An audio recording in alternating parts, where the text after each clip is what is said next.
தவக்காலம் 4வது வாரம் திங்கட்கிழமை. நற்செய்தி பகுதி யோவான் பிரிவு 4 அருள்வாக்குகள் 43 தொடக்கம் 54 வரை. தவக்காலத்தின் 3 வாரங்கள் ஒத்தமைவு நற்செய்திகளான மத்தேயு லூக்காவிலிருந்து நற்செய்தியை வாசிக்க கேட்டோம். தவக்காலம் 4வது மற்றும் 5வது வாரத்தில் நாம் புனித யோவான் நற்செய்தியிலிருந்து வாசகத்தை கேட்க இருக்கிறோம். ஒத்தமைவு நற்செய்திகளில்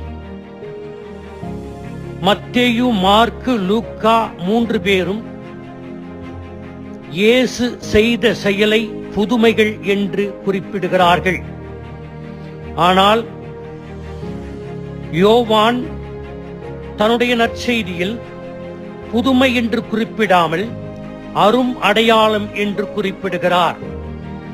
புதுமை என்பது கண்ணுக்கு முன்னால் என்ன நடைபெறுகிறது என்பதை காண்பது.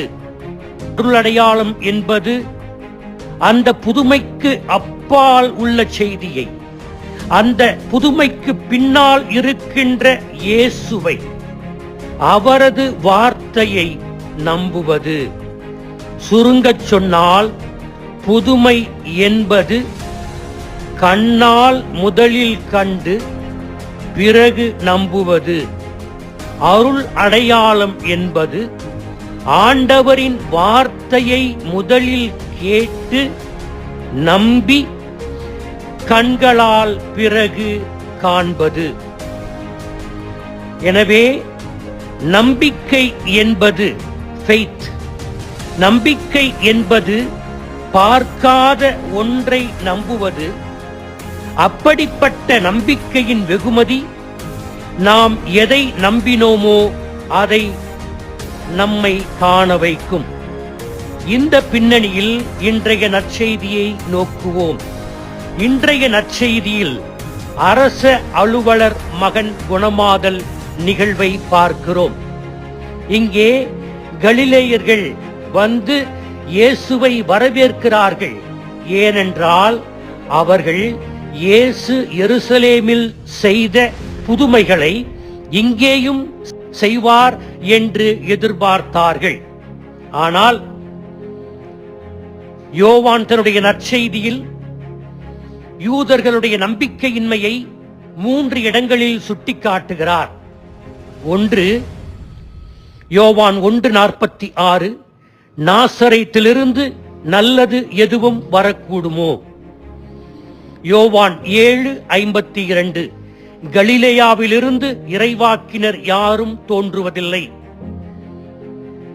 யோவான் 8:48, நீ சமாரியன், பேய் பிடித்தவன். எனவே யூதர்கள் இயேசுவை நம்ப மறுத்தார்கள். அந்த சூழ்நிலையில் இருக்கின்ற வேளையில்தான் இந்த அரச அலுவலர் வருகிறார். கப்பர்நாகுமிலிருந்து கானாவுக்கு வருகிறார். இயேசு இங்கே இருக்கிறார் என்பதை அறிந்து, எனவே இயேசுவிடம் வந்து இறைஞ்சுகிறார். தன்னுடைய மகன் சாக கிடக்கிறான், வந்து அவரை குணப்படுத்தும் என்று கூறுகிறார். வசனம் 50, நீர் புறப்பட்டு போம், உம் மகன் பிழைத்துக் கொள்வான் என்றார்.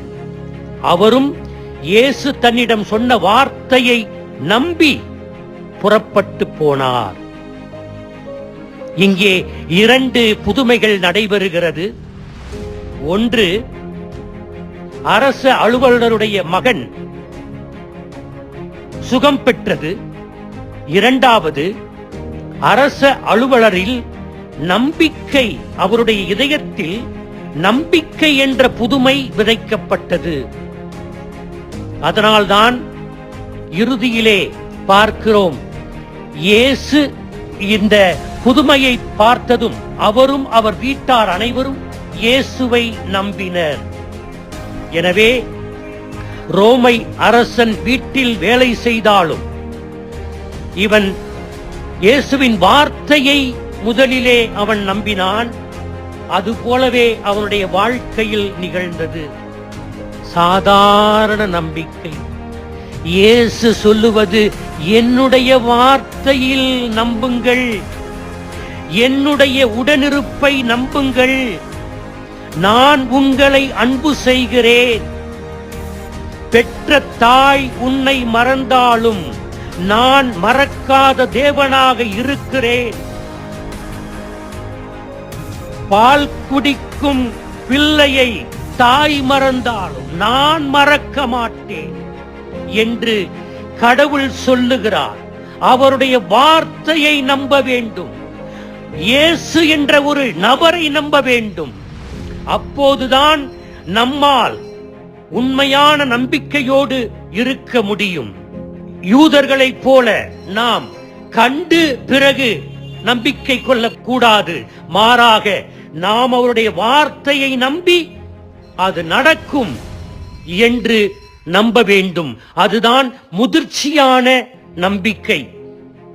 ஆண்டவரிடத்திலே கேட்போம், ஆண்டவரே, நீர் 22 மைல்களுக்கு அப்பால் கானாவில் இருந்து கப்பர்நாகுவில் இருந்த அந்த பையனை ஒரு வார்த்தையால் குணப்படுத்தினீரோ, அதே போல வார்த்தையில் நாங்கள் நம்பிக்கை வைத்து ஒவ்வொரு நாளும் உம்மை அன்பு செய்யவும் உமது வார்த்தையை நாங்கள் படிக்கவும் அருள் தாரும் என்று வேண்டுவோம். ஆமேன்.